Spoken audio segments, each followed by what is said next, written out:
Thank you, General President Kelly, and thank you and your great staff for all the hard work you've been doing on behalf of our members. Thanks for your years of friendship as we go way back, fighting fights with mayors in LA and Boston, and we've been through a lot, and it's an honor to be up here with you as your principal officer together. I also want to recognize and thank our district vice presidents. I used to do that job, and I know how tough it could be. You are always looking out for the best interests of our union, and thanks for all you do. Thanks to our board of trustees as well. They are working with the executive board closer than ever to understand and monitor our finances at the International. And a shout out to our emeriti officers, and I say it everywhere I go, we sit under the shade of the trees that you planted. Thank you. Leadership is not an easy path. It means sometimes making tough decisions. That is exactly what was done in considering the resolutions brought before you this week from the executive board. Not every resolution that was proposed by the board made it to convention. Many resolutions were amended, and in some cases per capita significantly lowered amongst ourselves. We triaged them on our end and brought you the most important items. As we have withdrawn this morning, Resolution 46 for organizing. While building our budget and preparing for convention, we're reviewing different division budgets. And remember, when we write these resolutions, we do it at the February board meeting. That's 8 months ago. We're building our current budget starting October 1st, but we've already started on that. We're looking at every division, and we found a division with a vacant position.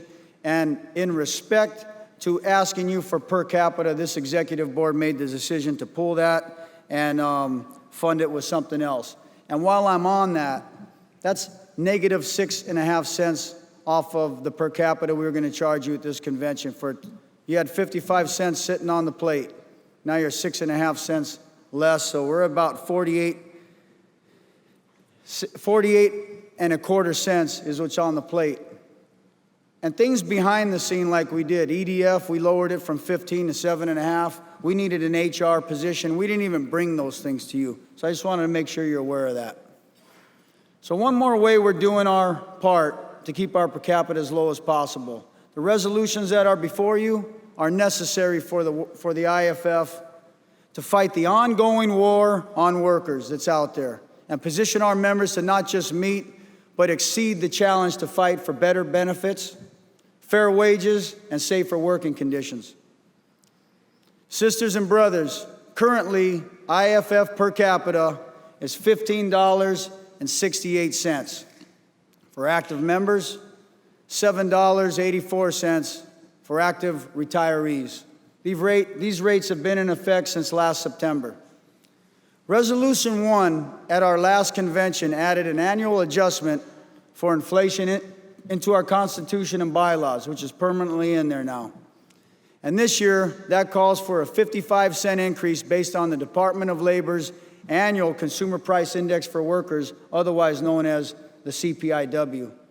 The CPIW is measured from April 1st to March 31st every year. And this year's CPIW inflation was over 9%, 9.3 to be exact.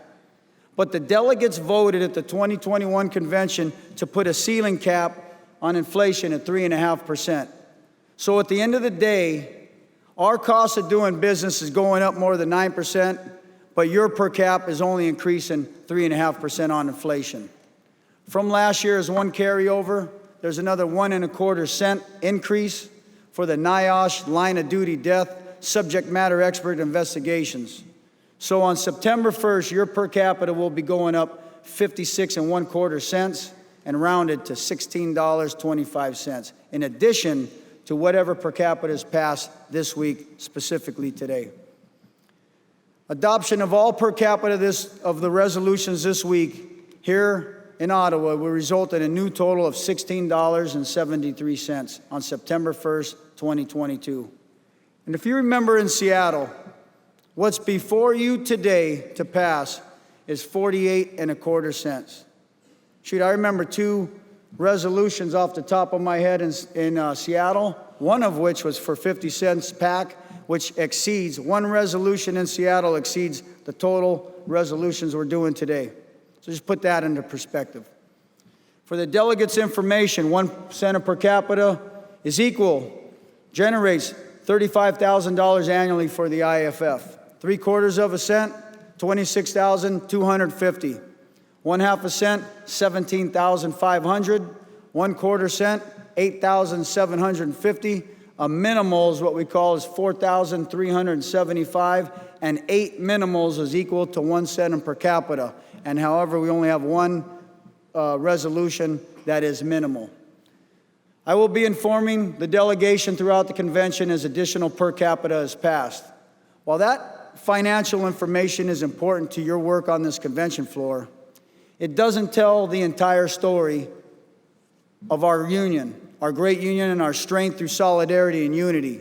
Our IAFF is strong because our finances has steadily been improving since I became the GST and the GP and this executive board took office. The fiscal health of our union must be a priority in order to fight for you, the ultimate decision makers. We are very proud of the leadership role we have taken to better educate the executive board on our finances so that they can make more informed decisions that protect the long-term financial health of our union. As the board recently released the Ethical Practice Committee's reports and recommendations,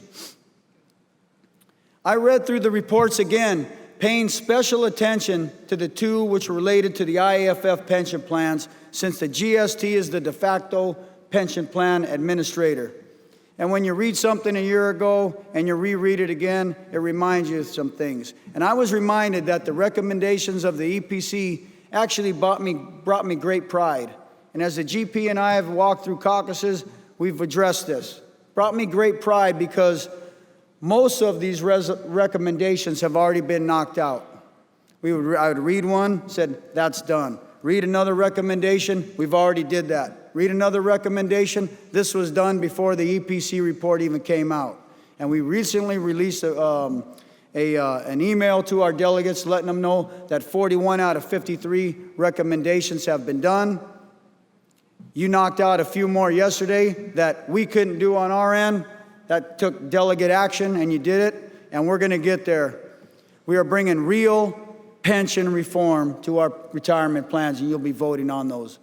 While the EPC gave us a look in the rearview mirror about what should have been done or what should not have been done, our team at headquarters is fixing things that have needed to be fixed, and more importantly, looking through the windshield going forward, focused on preventing any issues in the future.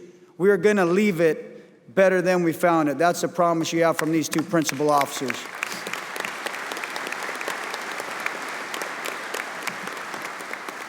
You see, the IAFF provides exceptional services that you rely on to unite, fight, and organize for our members on the front lines and their families. We are dedicated to creating efficiencies while we're also correcting and fixing issues from the past so that our union can continue to thrive, grow, and meet the expectations of firefighters and EMS professionals across both the United States and Canada. The dozens of services provided by the IAFF that help our affiliates, whether it's legal, health and safety, labor resources, political department, or membership, to name a few, those services we provide make us one of the most powerful unions in the House of Labor.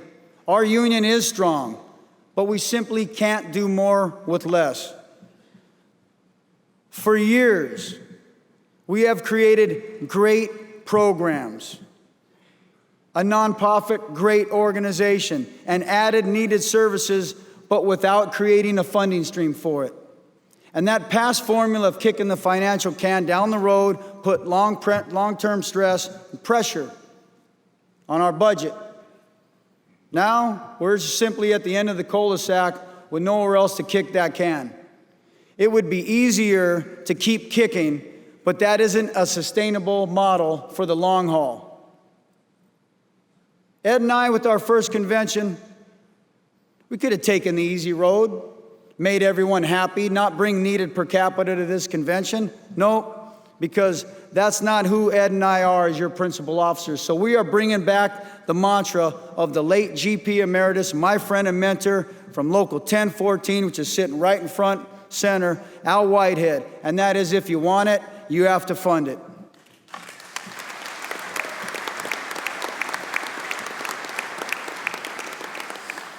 To our big locals out there, as a battle-tested former local president of the largest municipal local in the largest state in America, I know firsthand the financial impact that an increase in per capita has on your local budget, especially those without a pass-through. And what it means to stand in front of the members back home and explain it. Trust me, I don't take the idea of increasing our dues lightly. That's why IAFF staff took every step to make our operations at headquarters as efficient as possible before coming to you, our members. We looked at all of our programs and services with an eye towards finding these efficiencies, and that's continuing through our budget process today. Knowing that every measure we took to create savings would be passed on to our locals and ultimately our members. I know as a local president, I would have appreciated those efforts, explanations, and dedication to efficiency. And our actions with this board, the actions we have taken, they speak for themselves. One of the cost savings, for example, we created, as simple as it may sound, was moving to a paperless per capita billing system. By not old school mailing a paper invoice to each of our 3,400 locals, we were able to save more than $35,000 a year in per capita terms. That's 1 penny per member per month. It may sound like it's not a lot, but it matters and it adds up, and those are the efficiencies that we do each and every day. Every year, when we review and approve our budget and sit down with each IAFF department, we look at all of our programs through the same lens. How we can optimize existing revenue and get the most out of our members' investments.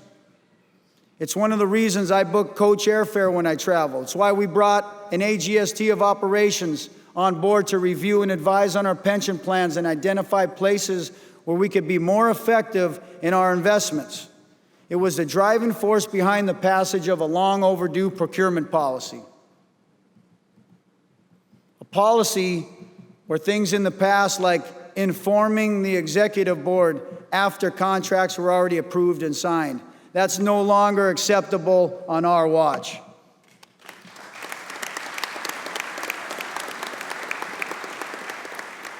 The efforts and work of all of us at headquarters have ensured that since we took office, this executive board has seen more contracts in the past year and 4 months than in the last 10 years. And we are doing it as a team before the contracts are signed and executed. That's how we are operating transparently. We make every effort to stretch your investment in our union as far as we can, every day with every decision we make. All the fights we have won over the years, all our victories have sent a message loud and clear that IAFF unionized firefighters are a force to be reckoned with.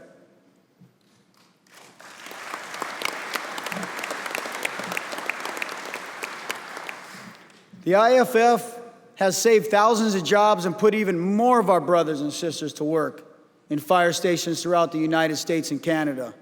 We have created one of the most influential labor unions in all the House of Labor.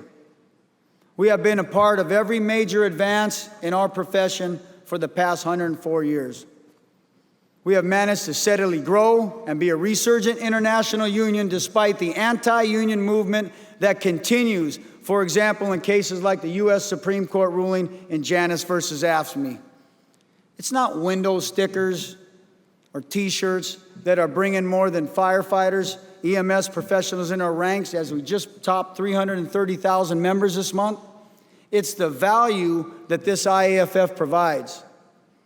It's the power of the IAFF name and the proven work that we always deliver for our members. Brothers and sisters, that's the importance of the IAFF. Your investment will build on all of our hard work and dedication for the future. That is our commitment to excellence.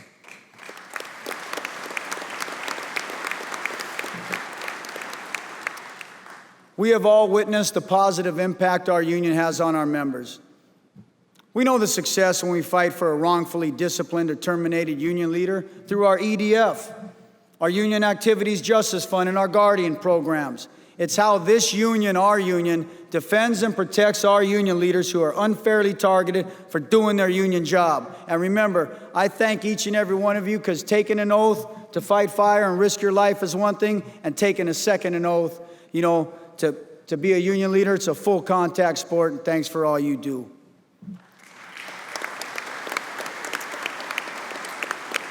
I saw it firsthand when I was a DVP. Our local 3657 president in South Pasadena, Cliff Schneider, was terminated by an out-of-control fire chief simply for filing an unfair labor practice. But because of the investment of this IAFF, because of the per capita that the delegates put aside to help in cases like this, Cliff got his job back over 5 years later with back pay and 7% interest, forcing the city to publicly apologize, and the chief got the punch in the stomach he had coming, resigning shortly afterwards.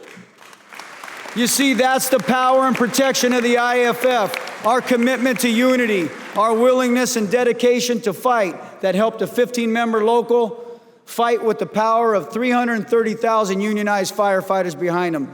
That is what our per capita investment means. It means that no IAFF local has to back down, knowing that the IAFF has your back. Unfortunately, attacks like this are growing as the war on workers intensifies. So now is the time to reaffirm our dedication to supporting our leaders and pass Resolution 10, which discusses the Emergency Disputes Fund, so we can keep sending that message that we aren't looking for a fight, but we certainly aren't going to back down from one either. It's unity that gives us strength to fight. It's not just underhanded city leaders, though, who are attacking our members. Sometimes it's the hazards and exposures of the job itself. Cancer is an alarming trend that continues to plague the fire service today. Just like every other battle we face, we are most successful when we have credible information and accurate data. Your union has made fighting occupational cancer a top priority, and Resolution 19 dealing with cancer research is our chance to, it's our chance to put our money where our mouth is. The investment is not just for the future of the IAFF, but for the future of IAFF members.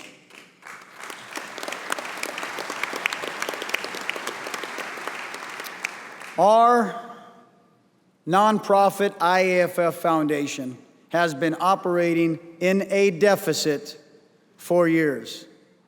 Yes, I said that. It has been operating in a deficit for years.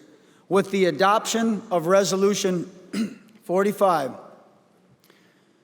we will set our foundation on a course for great success with financial sustainability. Some may think the foundation simply provides disaster relief for our members when they are devastated by floods or the hurricanes and wildfires. That is only a small part of the work the foundation does. As a DVP and now your GST, I've seen the foundation give tens of thousands of dollars in burn assistance for members injured on the job, and that has zero funding. And financial support so we could properly honor those who lost their lives in the line of duty at our annual memorial ceremony in a dignified manner that they deserve. The foundation has made behavioral health, which continues to plague the fire service, a top priority, covering thousands of dollars a month in boarding fees for the Center of Excellence. I see the checks go out, thousands of dollars every month, zero funding for it. I can tell you this with certainty, though. The IAFF Foundation has and will continue to help members, locals, state and provincial associations in each and every district. You may have heard the saying, show me your budget and I'll show you your priorities. These resolutions are an opportunity to show your priorities by funding the IAFF programs and services that you want to grow. It's your chance to live by what Al Whitehead challenged us to decades ago, and that is, if you want it, you have to fund it. As your Secretary-Treasurer, I know the budget better than anybody. Well, maybe the comptroller might give me a run for my money, but I'm studying it every day.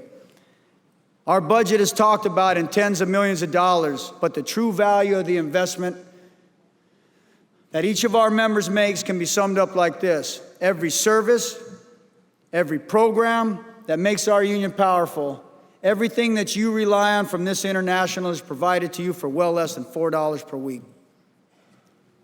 Sisters and brothers, as we make decisions, and I wrap this up, on our per capita resolutions today, Super Tuesday, remember the war on workers out there in the private sector, in the public sector, in the 16th district, in the federal sector. We are in a fight for dignity. We are in a fight for respect, collective bargaining rights, and the ability to have a voice on the job. It's a battle for fair wages, safe working conditions, the retirement that you deserve, and the health care benefits that protect our family at home. Your members sent you here. They elected you to make hard decisions, but more than ever, they gave you their voice and their vote to make our union stronger. So let's get to work. Let's have the important discussions and make the voice of our members heard loud and clear. Let's show our commitment to excellence. Let's make it apparent that we are dedicated to the simple idea that when it comes to protecting our profession, we will stop at nothing, make the necessary investments, and stand together as a team, side by side, as we unite, fight, and organize for our members and their families, because when we fight, we win. Thank you for all you do. May God bless our union and your family in this IAFF.